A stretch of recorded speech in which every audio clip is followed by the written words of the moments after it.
Kung nyo mag check-in dito sa Puerto San Andres Nature Camp. Ayan na. Ayan. Puerto San Andres Nature Camp.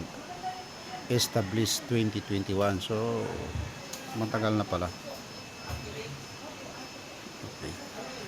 So, ayan na. Diyan natulog yung mga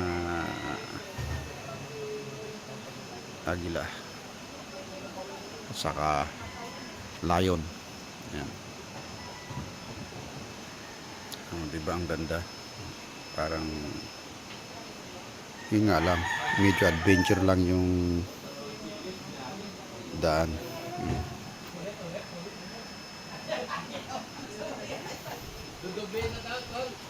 Ayan. Meron pa silang tower doon.